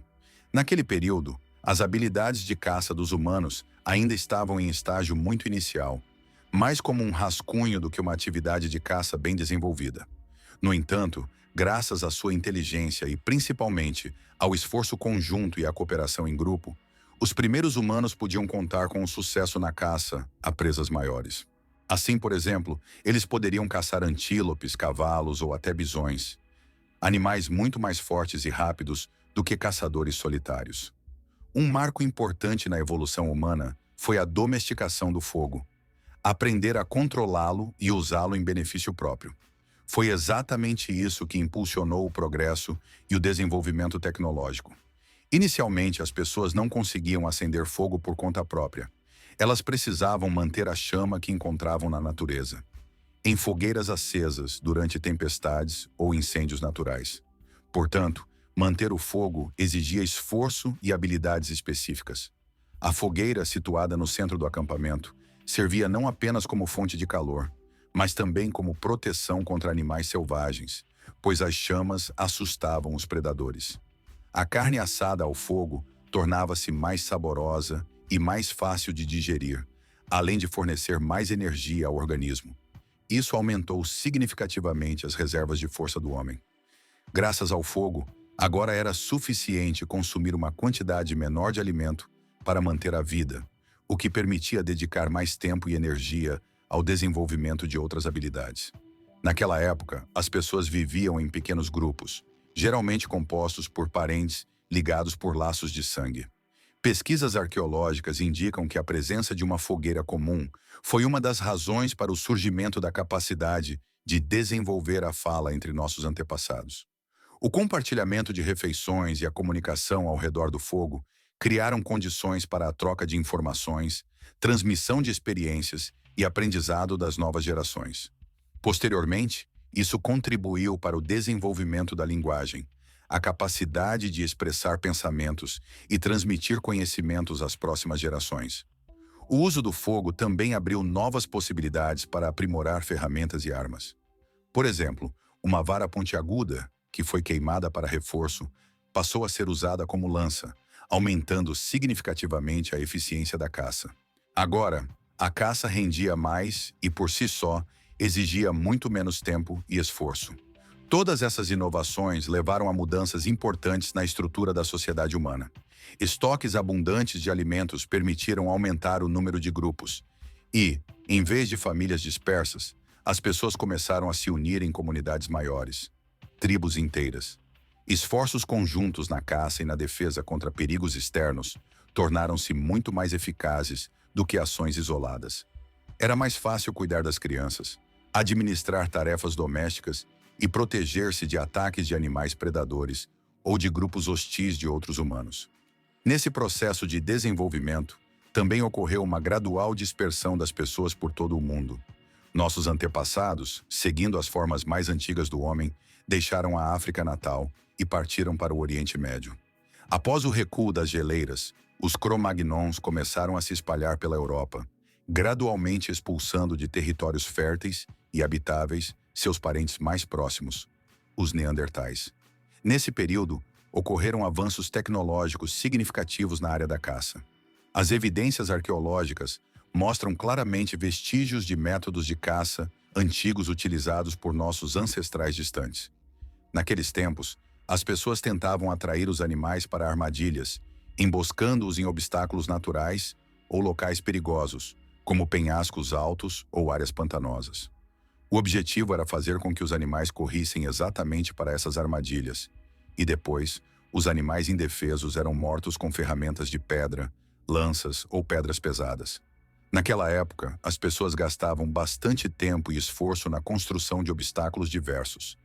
Barricadas de pedra, cercas de galhos e muros de pedra, para impedir que os animais entrassem nas áreas de caça ou, ao contrário, para direcioná-los às armadilhas preparadas. Como resultado, essas armadilhas muitas vezes se tornavam fatais para grupos inteiros de animais, que não conseguiam escapar dessas emboscadas. No entanto, é importante considerar que, naquela época, as pessoas ainda não sabiam como conservar corretamente a carne para armazenamento prolongado, por exemplo, em túneis de gelo ou secadores especiais. Portanto, a maior parte da caça, mesmo que bem-sucedida, frequentemente apodrecia nos locais de abate, em covas, pântanos ou encostas. Como consequência, os recursos mais valiosos que conseguiam preservar e usar eram as peles e ossos dos animais. Além da caça, Nossos antepassados aprenderam a fabricar ferramentas de pedra, o que ampliou bastante suas possibilidades na obtenção de alimentos e na vida cotidiana. Eles construíam habitações de madeira, peles de animais ou escavavam cabanas, refúgios simples que os protegiam das intempéries. Além disso, os habilidosos daquela época aprenderam a costurar roupas de peles, o que lhes permitia manter o calor em condições climáticas severas. Outra forma de garantir alimento era a pesca, para a qual utilizavam instrumentos primitivos, mas eficazes: anzóis de osso, arpões e redes. Essas ferramentas rudimentares ajudavam a capturar peixes e forneciam sustento em locais onde os recursos aquáticos eram abundantes. A sociedade dos povos primitivos passou por uma fase importante em sua evolução, transformando-se de grupos dispersos em formas mais complexas de organização social. No início, ela consistia na chamada comunidade tribal, composta por parentes e pessoas de sangue próximo. Nesses grupos, todas as habitações, bens e estoques de alimentos eram coletivos, ou seja, pertenciam a toda a tribo e não a indivíduos isolados. Todos os membros dessa comunidade obedeciam a uma hierarquia, que provavelmente se baseava na idade, experiência, diferenças de sexo e utilidade social. Com o tempo, durante o desenvolvimento desses grupos, ocorria uma gradual diferenciação e formação de classes condicionais, camadas sociais e papéis específicos. No entanto, inicialmente, todas as atividades principais, como a caça, a coleta de frutos silvestres e o cuidado com a prole, eram realizadas em conjunto. A decisão sobre quem fazia o quê muitas vezes dependia da idade. Alguns eram caçadores mais experientes, outros coletavam plantas comestíveis, e as crianças pequenas ajudavam na coleta ou cuidavam dos mais novos. Os anciãos, pessoas respeitadas e experientes, provavelmente desempenhavam um papel importante na administração da comunidade, podendo ser um velho ou um conselho dos membros mais sábios e dignos do clã. Entre suas funções estavam a distribuição de recursos, a manutenção da ordem e a preservação do conhecimento e das tradições transmitidos de geração em geração. A principal atividade dos homens adultos na época era a caça. Eles utilizavam ferramentas de pedra e osso para obter carne e peles de animais. Em caso de conflitos entre diferentes tribos ou clãs, os homens também tinham a responsabilidade de proteger sua comunidade, envolvendo-se em confrontos armados para defender o direito de existência e a segurança de seu grupo. Ao mesmo tempo, a coleta de plantas e outros alimentos era uma tarefa exclusivamente feminina. As mulheres colhiam frutas, raízes, sementes e cogumelos, cuidavam do fogo, costuravam roupas de peles e cuidavam das crianças. Até certa idade, todas as crianças também participavam da coleta de plantas comestíveis e ajudavam os adultos em suas tarefas, formando as bases de suas futuras habilidades e conhecimentos. Um dos aspectos mais importantes da vida daquela época foi o desenvolvimento da cultura e da religião. Acredita-se que, na antiguidade, quando o homem começava a explorar o mundo ao seu redor, ele utilizava objetos e fenômenos que tinham para ele não apenas um valor prático, mas também um significado mais profundo, espiritual ou estético. Por exemplo, o uso de certas joias ou objetos podia servir não apenas para ornamentar, mas também para desempenhar funções religiosas ou mágicas, mostrar status ou pertencer a um grupo específico. Há uma suposição de que, no início da história humana, entre os caçadores-coletores, surgiu uma manifestação como a música. Talvez justamente nesse período tenham surgido os primeiros sons que o homem começou a usar para expressar seus sentimentos, unir-se em grupos ou realizar rituais. De modo geral, à medida que o homem aprendeu a satisfazer suas necessidades básicas, como obter alimento e garantir sua segurança, ele passou a refletir sobre questões mais eternas e profundas. Começou a pensar sobre o sentido da vida, seu papel no universo e o que acontece após a morte. Já na era da Idade da Pedra, quando os rituais funerários se tornaram cada vez mais elaborados, era possível perceber que o homem já refletia sobre seu lugar no mundo e sobre valores eternos. O aumento do número de objetos nas tumbas, como ferramentas, armas e utensílios domésticos, indica que a economia dos povos primitivos era abundante em itens essenciais à vida. Essas descobertas demonstram que sua economia era próspera e bem desenvolvida, permitindo-lhes acumular recursos para o futuro. Mas afinal, o que exatamente impulsionou a transição do homem para a caça? Em que consistia sua particularidade e importância? A maior parte do desenvolvimento da sociedade primitiva foi motivada justamente por essa transição, de uma coleta simples de alimentos para uma caça ativa de animais. Graças à caça, o homem passou a usar peles para fazer roupas, além de materiais para construir moradias. Os ossos dos animais mortos eram utilizados para fabricar ferramentas mais avançadas, armas e até adornos, ampliando suas possibilidades e tornando a vida mais confortável. No entanto, o mais importante que a caça proporcionava era a alimentação. Sua base era a obtenção de carne, a principal fonte de proteínas e energia.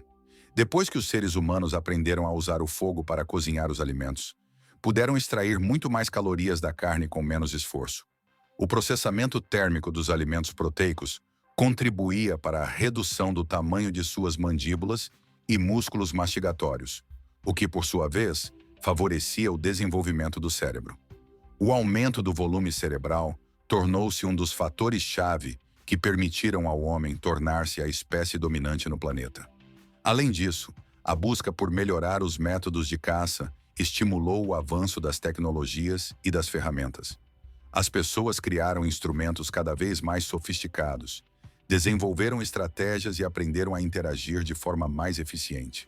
Tornaram-se mais atentos, pacientes e engenhosos, o que ajudou a enfrentar com sucesso as tarefas de obtenção de alimento e proteção.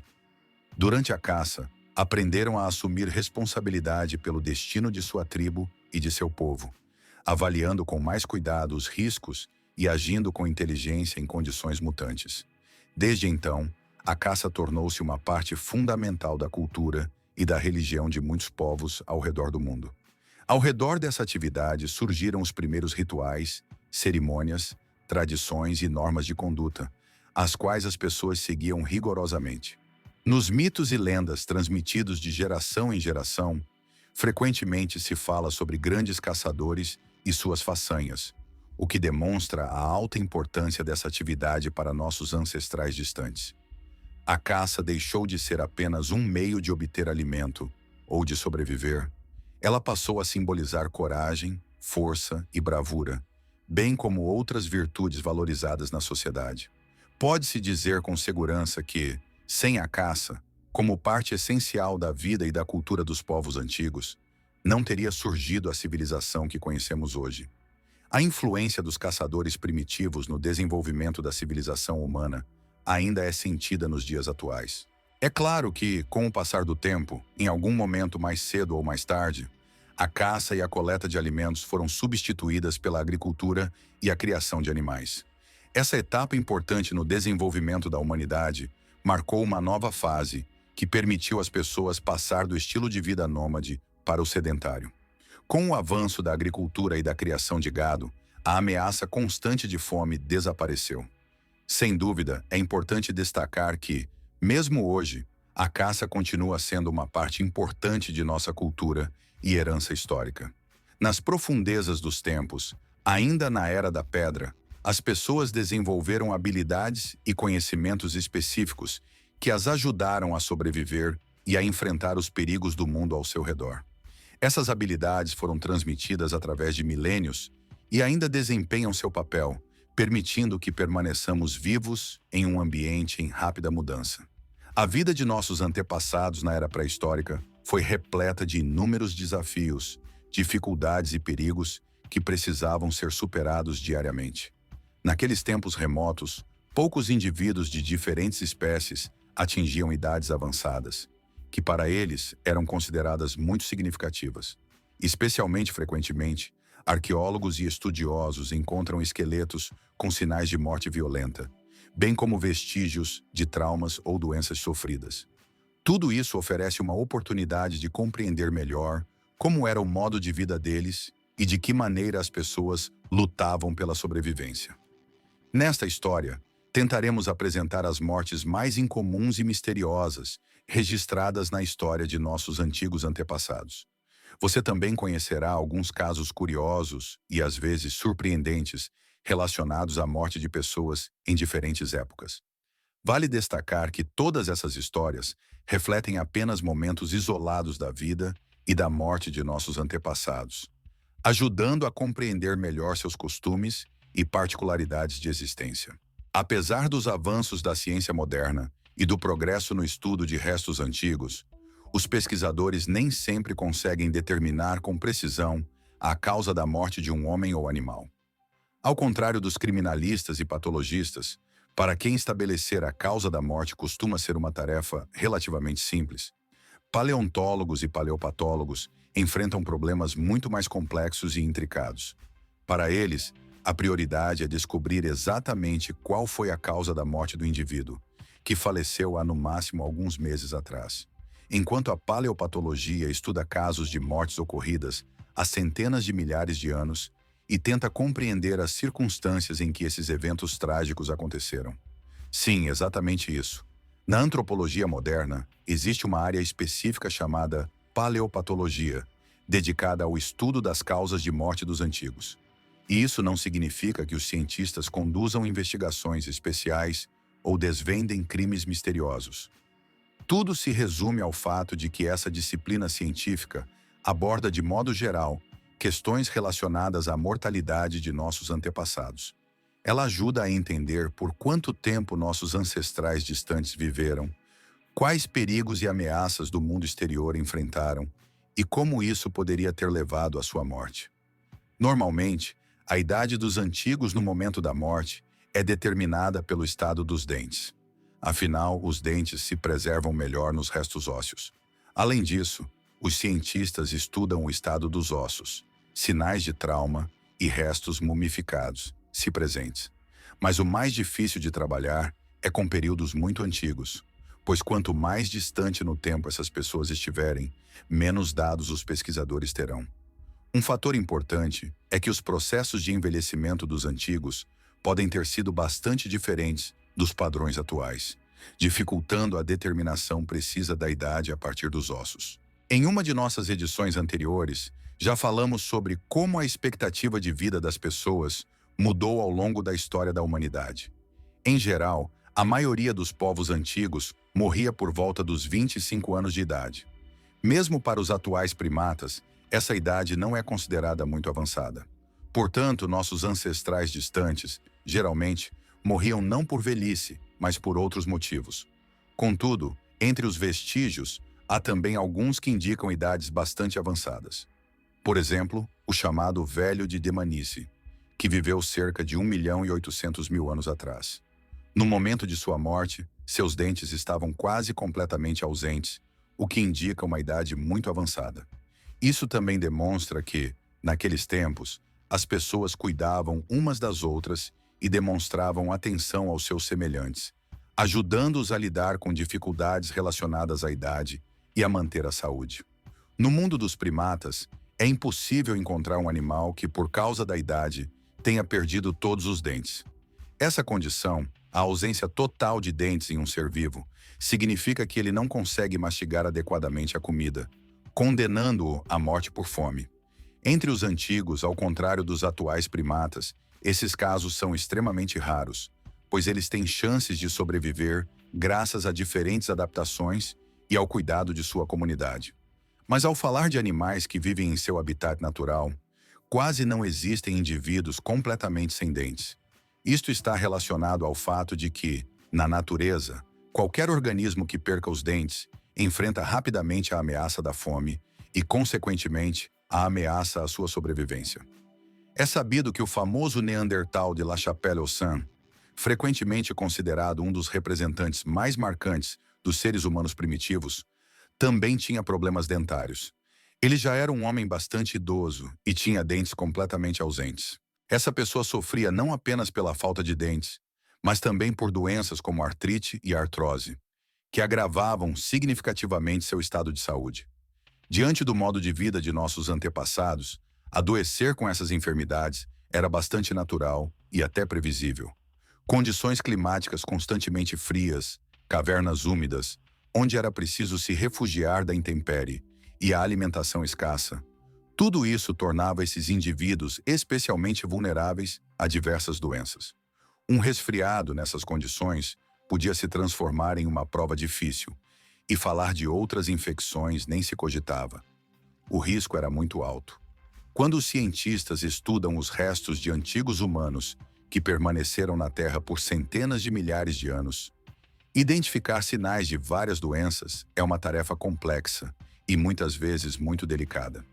Geralmente, os sinais de doenças e infecções nos ossos aparecem apenas em estágios avançados. No mundo moderno, esses sinais são bastante comuns e os especialistas os reconhecem facilmente pelas alterações ósseas.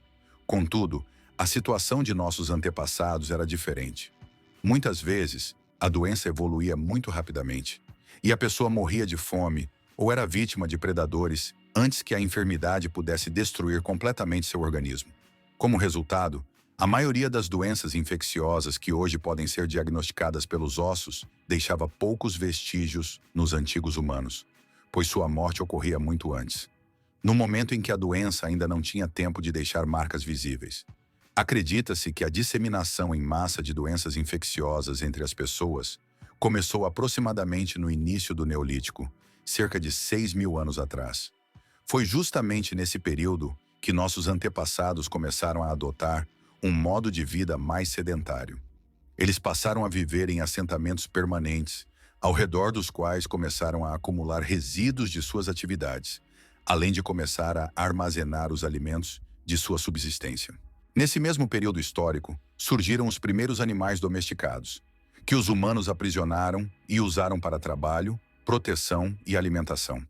Esses animais tornaram-se fontes de doenças como tuberculose, brucelose e até peste, infecções perigosas e potencialmente fatais, que antes eram desconhecidas pelo homem. De acordo com uma hipótese, foram justamente os primeiros cromagnons, ao migrar da África para a Europa, que trouxeram para o continente novas doenças infecciosas, até então desconhecidas nessas regiões. Como consequência, provavelmente, os antigos neandertais que habitavam essas terras foram extintos. No entanto, confirmar ou refutar essa teoria ainda é muito difícil, pois as pesquisas científicas ainda não fornecem respostas definitivas. Além disso, os cientistas praticamente não possuem evidências reais de mortes de pessoas da Era da Pedra ou de épocas ainda mais antigas causadas especificamente por infecções. É bastante provável que muitos sinais de doenças que hoje podemos detectar nos ossos tenham sido destruídos ou não tenham se preservado ao longo de milhões de anos. No entanto, há casos em que os restos de pessoas antigas mostram evidências claras de doenças infecciosas. Por exemplo, alguns deles apresentam alterações ósseas características da sífilis, enquanto outros exibem sinais de espondilose, ou seja, lesões na coluna vertebral típicas da tuberculose. Entre os vestígios antigos, também há hipóteses de que nossos antepassados possam ter sofrido de tumores malignos, ou seja, doenças oncológicas, que poderiam ter sido a causa de suas mortes. Além disso, não são incomuns os casos em que se observa que os povos antigos morreram por motivos semelhantes. Por exemplo, em uma tribo africana de pigmeus, cerca de 6% das mortes ocorrem por quedas de árvores. Essas árvores são uma parte importante de suas vidas, pois na busca por mel e abelhas selvagens, eles frequentemente escalam altas árvores. E o que dizer de nossos ancestrais distantes, cuja vida estava ligada a uma luta constante por alimento? Seus perigos eram muito mais numerosos e severos. Naquela época, as pessoas estavam muito menos protegidas contra os perigos da natureza. Não tinham os meios modernos de proteção, não podiam rapidamente buscar ajuda ou acionar serviços de resgate em caso de perigo. Nos restos de muitos antigos, os cientistas encontram vestígios de diversas lesões, feridas cicatrizadas, fraturas, danos ósseos. Algumas dessas lesões eram incompatíveis com a vida, e essas pessoas morriam ainda no momento em que sofriam os ferimentos. Mas há motivos para acreditar que muitas delas não morriam apenas por causa das feridas, mas também por fome ou ataques de animais selvagens. Como resultado de tais tragédias, entre os vestígios podem ser encontradas diversas lesões que indicam condições de vida extremamente difíceis. Entre as descobertas de acidentes fatais, há algumas que, por sua importância e interesse, merecem atenção especial. Em primeiro lugar, colocamos na 9ª posição do nosso ranking a famosa mulher-ape chamada Lúcia.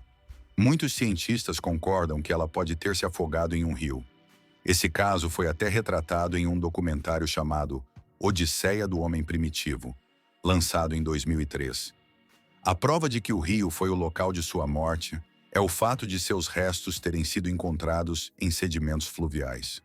Os ossos de Lucy foram descobertos na Etiópia em 1974, e na época era o esqueleto de Australopiteco mais completo já encontrado na história das pesquisas arqueológicas. No entanto, há outra teoria que sugere que o corpo pode ter sido levado à água após a morte. Talvez Lucy tenha caído de uma árvore, na qual ela e seus congêneres poderiam ter se abrigado para passar a noite. Isso é indicado pelos danos nos membros inferiores e nos ossos da pelve, encontrados em seus restos. A idade desses fósseis é superior a 3 milhões de anos, e no momento da morte ela tinha no máximo 253 anos. Lucy conquistou seu lugar em nossa lista graças à sua grande popularidade e importância para a ciência, pois sua descoberta forneceu informações valiosas sobre a origem do ser humano. Mas os cientistas também conhecem bem seus contemporâneos, a chamada primeira família, cujos restos foram encontrados perto dela. Esses antigos humanos viveram na região da atual Etiópia, aproximadamente na mesma época que Lucy. Sua descoberta foi feita pelo mesmo pesquisador, Donald Johanson, apenas um ano depois. Nos sedimentos fluviais foram encontrados os restos de 18 australopitecos de diferentes idades, o que indica que esse grupo provavelmente morreu como consequência de uma catástrofe natural, uma enchente. No entanto, a causa da morte desses antigos humanos pode não estar relacionada apenas à água. É bastante possível que, além do evento aquático, outros perigos tenham influenciado seu destino. Por exemplo, ataques de predadores ou desastres naturais. Em 7º lugar na nossa lista está uma descoberta feita na caverna Malapa, localizada na África do Sul. Lá, os cientistas conseguiram encontrar toda uma família de australopitecos que provavelmente caiu em um poço de pedra profundo, com mais de 30 metros de altura. Após isso, seus restos foram cobertos por sedimentos. Colocamos essa pessoa na 6ª posição entre os recordistas mais conhecidos e impressionantes pelo número de ferimentos e feridas que ela acumulou ao longo da vida. Esse antigo Neandertal, encontrado na caverna Shanidar, no Iraque, morreu em consequência do colapso de seu teto. No entanto, na época de sua morte, ele já apresentava um grande número de ferimentos, muitos dos quais haviam cicatrizado há bastante tempo, e alguns até deixaram marcas visíveis nos ossos. Listar todas as suas lesões levaria provavelmente o restante do tempo desta edição, pois eram extremamente numerosas. Por isso, vamos focar apenas em algumas delas, para entender o quão difícil e exaustivo foi seu percurso de vida. Primeiramente, é importante destacar que esse antigo humano tinha muitos dentes ausentes, além de sinais de artrites e artroses, doenças que afetam as articulações e os ossos.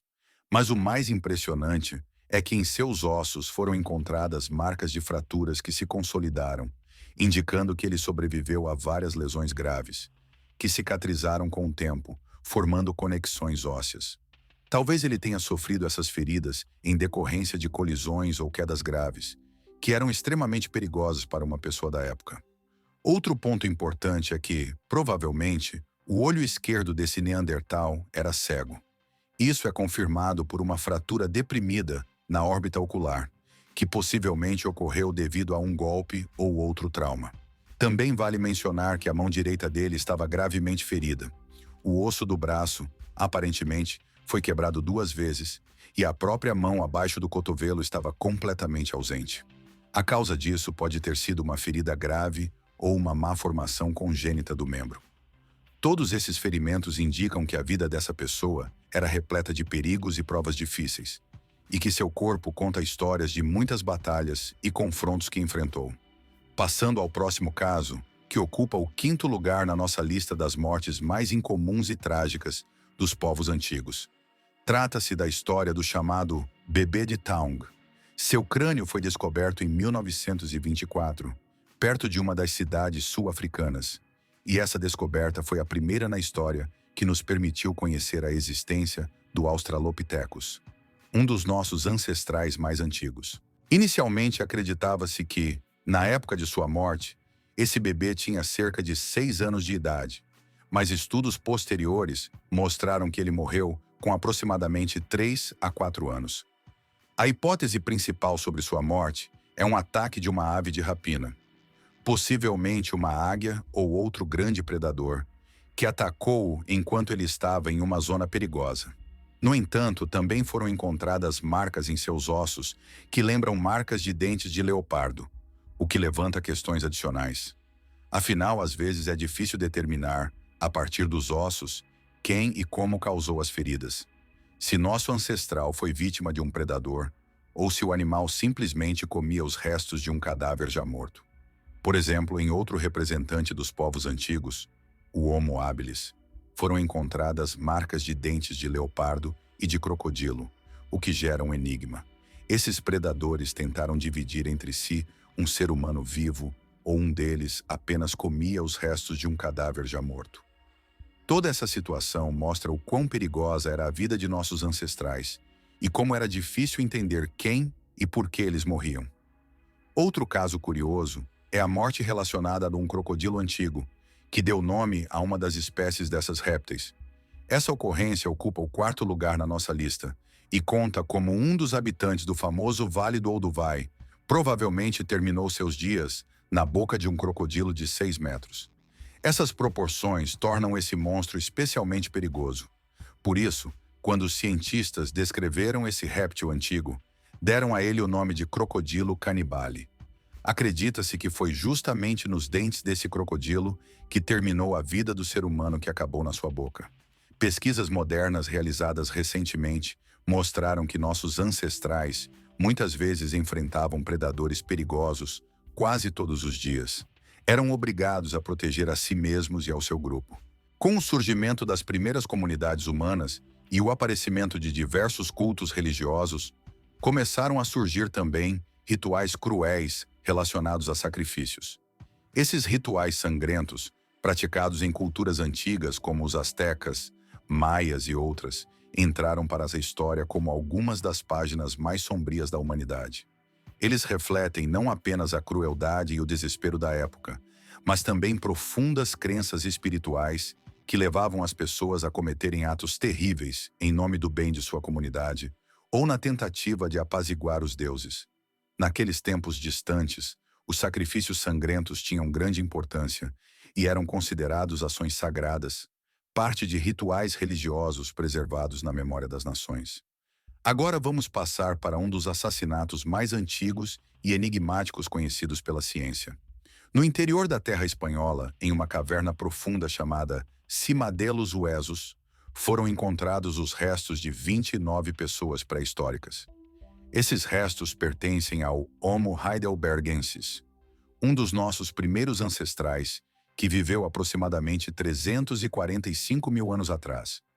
Seus corpos foram jogados nas profundezas escuras da caverna, e a causa dessa matança em massa, infelizmente, permanece um mistério para os estudiosos. Talvez tenha sido um assassinato em massa não intencional, resultado de um conflito sangrento ou de outro evento trágico. Durante as investigações, os cientistas descobriram marcas de 2 golpes fortes na cabeça de uma das vítimas, feitos com um objeto afiado e pesado. Essas feridas indicam que a pessoa foi brutalmente espancada, com os golpes direcionados especificamente à cabeça. É importante destacar que esses ferimentos provavelmente não ocorreram por acaso. A pessoa foi atingida 2 vezes, de forma bastante intencional, com o mesmo objeto. Curiosamente, entre os povos antigos, a prática do canibalismo não era comum em condições normais. No entanto, apesar disso, a segunda posição em nosso ranking está relacionada a um tipo especial de ritual humano, o canibalismo. Trata-se de uma descoberta feita na caverna espanhola de El Cidrón, onde, há cerca de 49 mil anos, os neandertais realizavam verdadeiros banquetes. Durante as escavações, foi constatado que esses antigos comiam aproximadamente 12 ou 13 pessoas. Tudo indica que suas vítimas eram provavelmente devoradas no local, e os ossos deixados após as refeições estavam claramente rasgados e roídos por animais que viviam próximos aos seus acampamentos. Isso mostra que, na época, as pessoas às vezes recorriam ao canibalismo, possivelmente por motivos de sobrevivência ou por razões rituais. E na primeira posição do nosso ranking, encontra-se outro assassinato misterioso e bastante instrutivo na história. Sua resolução revelou-se um pouco mais curiosa e divertida. Fala sobre um famoso túmulo encontrado em Sungir, localizado na região de Vladimir, na Rússia. Este antigo monumento forneceu aos estudiosos uma quantidade enorme de informações sobre a vida das pessoas que habitaram essas terras há dezenas de milhares de anos. Entre as muitas descobertas, destacou-se um rico sepultamento de um homem de grande estatura. Inicialmente, supôs-se que a causa de sua morte fosse um orifício na parte frontal do crânio, uma ferida que poderia ter sido causada por uma luta ou outro ato de violência.